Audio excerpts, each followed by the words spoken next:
May lumalabas pa po ba sa inyo ngayon doon? Kasi kung amoy nga, amoy na amoy sa amin eh. Lalo siguro sa inyo. Sir, kasi Sa Polga Orange. maraming depressed area. So that's why yung mga nasa depressed area yung mga gumagamit ng ganyan pellet gas. So yung amoy dun sa may sa may factory, Yes po. hindi napipigilan noon yung paglabas nila, trayot doon. Yes sir.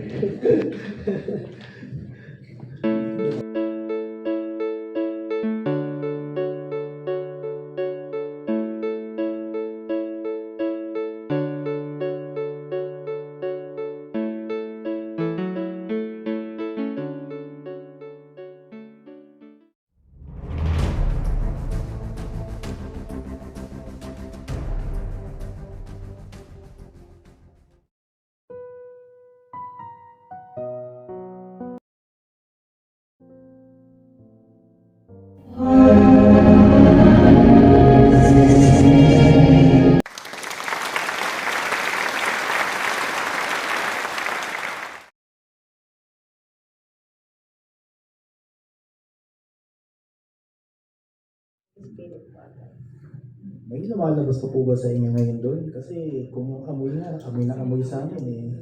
Lalo siguro sa inyo. Sir, kasi sa Polga Orange.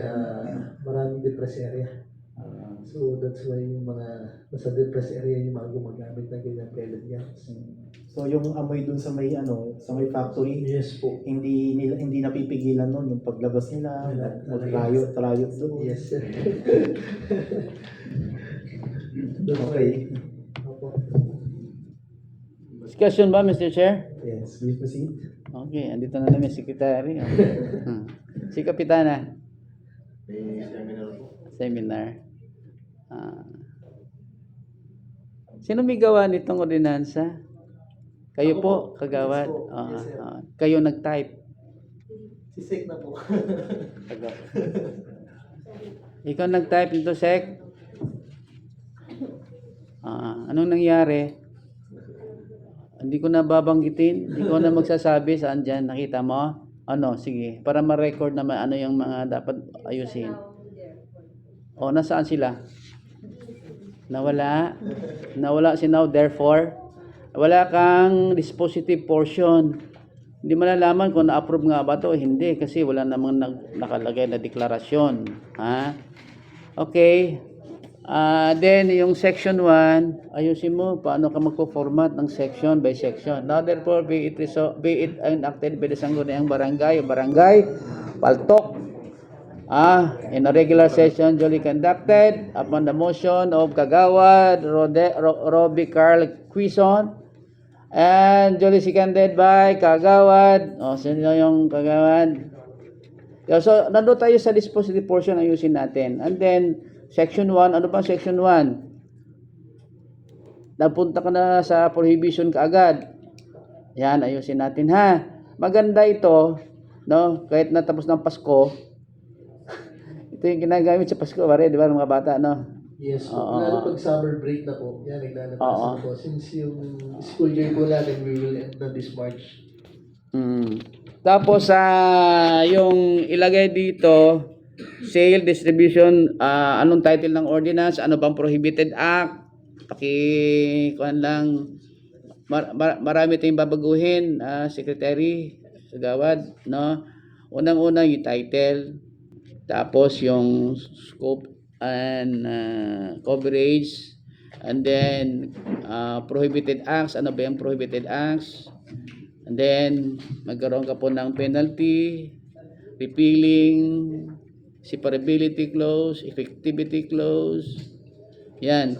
Pero ang inyo bang trust nito is yung mga nagtitinda o yung naglalaro o gumagamit? All na po. So yung nag-distribute, yung nagsisale, yung mga gumagamit na po. O kaya pagdating doon sa penalty, you have to be specific. Sino ba yung pinagbabawalan nyo dito? Yung mga maglalarong mga bata? Yes, Alam nyo, pag mga bata yung maglalaro, paano nyo ngayon i-handle yun? Ang bata ngayon ang nagkaroon ng violation. Yan, you have to be careful on that. No? Kaya, mangyari dito, Kagawad, i-defer muna natin to. Yes, sir. Ayusin natin, no? Sec. Ha? Tapos next Wednesday magagawa niyo po yung ayusin. Or hindi kasi namin isasama sa agenda ito pag sa next Wednesday hindi pa rin ninyo maayos. Ano po? Wednesday na po. Wednesday na. Yes po. Oh. Miles, Wednesday daw. Nag-momentum na hindi na po. Ilalagay mo pa rin sa agenda. No?